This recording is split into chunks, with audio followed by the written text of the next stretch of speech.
আমি জীবনে যে ভালোবাসিনি এমন না, আমিও একদিন ভালোবেসেছিলাম। অনেক ছোট থাকতে, তখন আমি ক্লাস 9-এ পড়ি। মোটামুটি দুষ্ট ছিলাম বটে। দুষ্টমি করার সকল উপায় ভালোভাবে জানা ছিল আমার।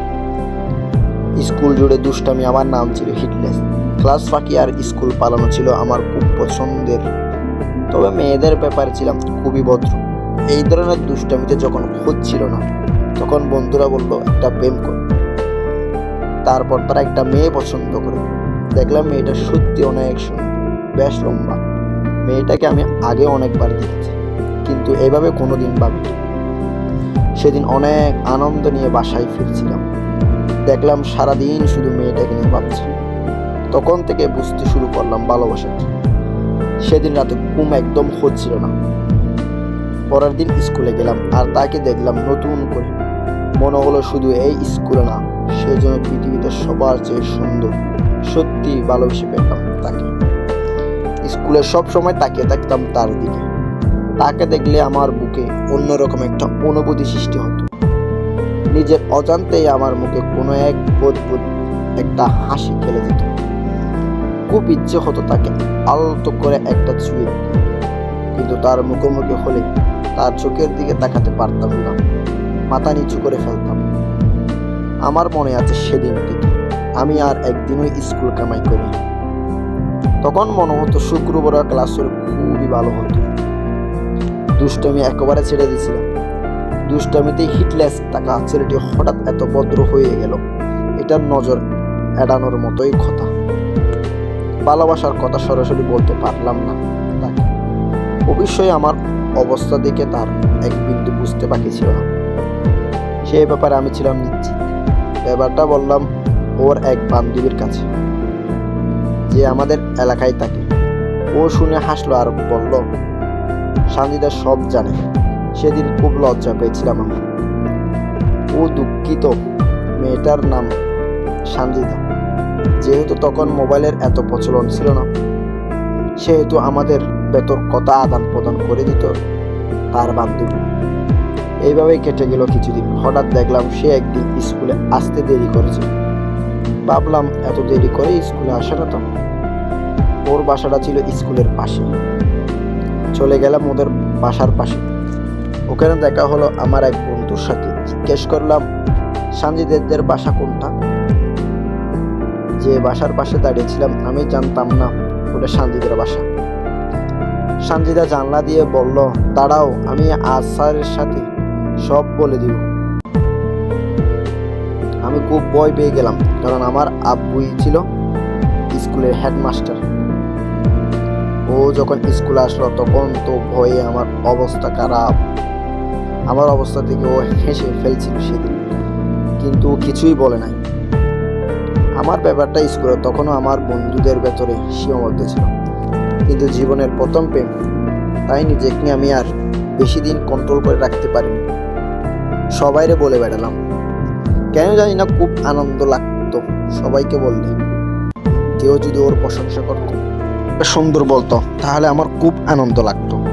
অল্প কিছুদিনের মধ্যে জেনে গেল স্কুলের সমস্ত স্যার, ম্যাডাম আর ছাত্ররা আমার ছোট বোন ওকে খুব পছন্দ করত। একদিন ভাবি বলেও ডেকেছিল। অনেক ভালোবাসতাম তাকে। শুধু বাঁচতাম না, এখনো ভালোবাসি, আগের মতো অনেক অনেক ভালোবাসি। ওকে নিয়ে কবিতা লিখতে যে আপুর হাতে ধরা পড়ে মার খেয়েছে একদিন। একটা মজার ব্যাপার হচ্ছে, আমার সাথে ওর সরাসরি এর মধ্যে একটা কথাও বলা হয়নি। দেওয়া হয়নি 14 ফেব্রুয়ারির একটা ভালোবাসার লাল গোলাপ।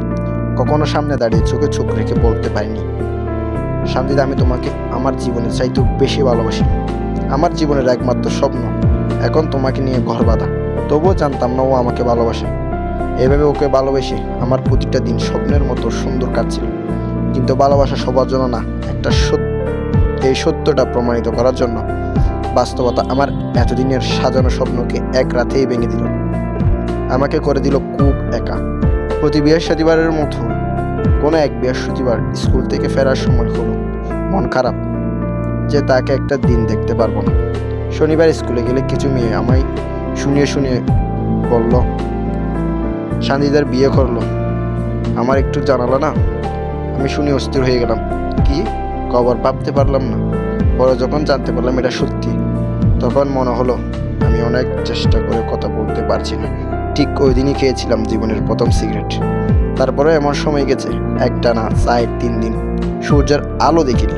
একাকে একটা ঘরে তাকে নিয়ে আমার লেখা কবিতাগুলো পড়তাম। কারোর সাথে মিশতাম না, সব সময় একা থাকতাম। অবশ্যই এই জন্যই তার কোনো দোষ নেই। ওই দিন তার ফুবিকে দেখতে এসে তাকে পছন্দ করে ফেলে বরপক্ষ। ঘটনাক্রমে তার আব্বুও রাজি হয়ে যায়। শুনছি সে নাকি অনেক কেঁদেছিল ওই দিন, কিন্তু কেউ শোনেনি তার ওই কান্না। অবশ্যই প্রতিবেশীরা অনেক বুঝেছিল তার আব্বুকে, কিন্তু তাতে কোনো কাজ হয়নি। শুনেছিলাম ছেলেটা খুব ভালো পরিবার এবং ভালো একটা চাকরি করে, তাই হয়তো সুযোগটা হাতছাড়া করেনি। তবে ও ঠিকই ভালোবেসেছিল আমাকে। এর বিয়ের 3 দিন পর আমাকে অবাক করে দিয়ে ওই স্কুলে এসে আমাকে ডেকে পাঠালো একটা ক্লাসরুমে। আমি যেয়ে দেখি শুধু ও আর ওর বান্ধবী। আমরা 3 জনই চুপ করে আছি। হঠাৎ ও বলল, আমি একেবারে চলে এসেছি, আমাকে বিয়ে করতে পারবে? আমি ওই কথাটার কোনো সঠিক উত্তর খুঁজে পেলাম না। নিজের অজান্তেই বলে ফেললাম না। নিজের কণ্ঠস্বর শুনে নিজেই চমকে উঠেছিলাম সেদিন।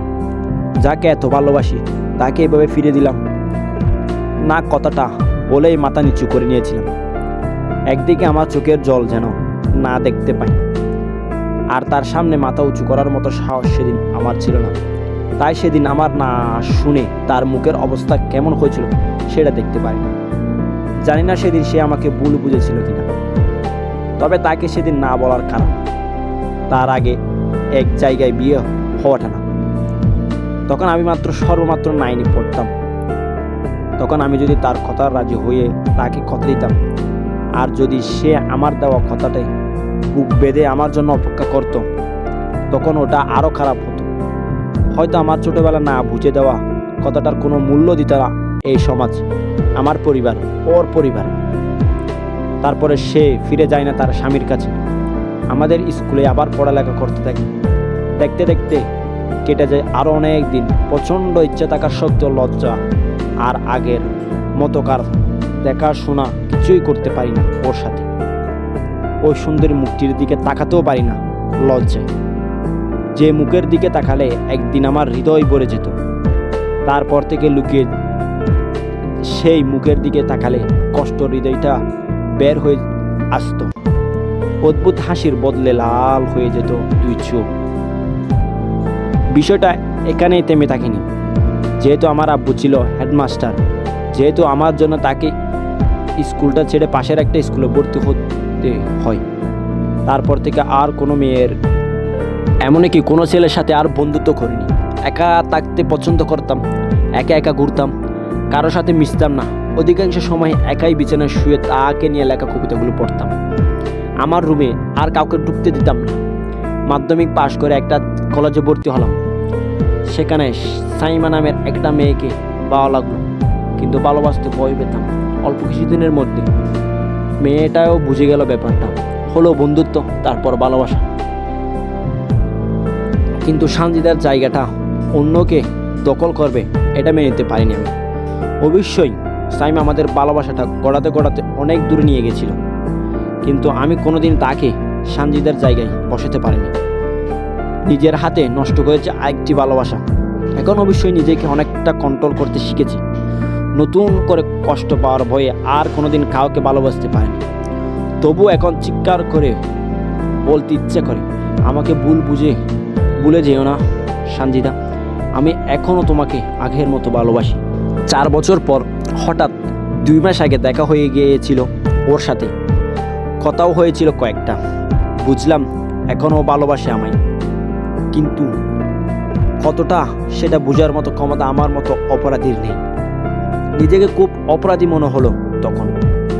আমি সত্যিই অপরাধী। তা না হলে এমন একটা নিষ্পাপ ভালোবাসা থাকতে অন্য কোথাও সম্পর্ক করি কিভাবে? আমাকে ক্ষমা করে দিও সানজিদা, ভালো থেকো। আর জেনে রেখো, আমি এখনও তোমাকে সেই 9 পড়া মেহেদির মতো ভালোবাসি।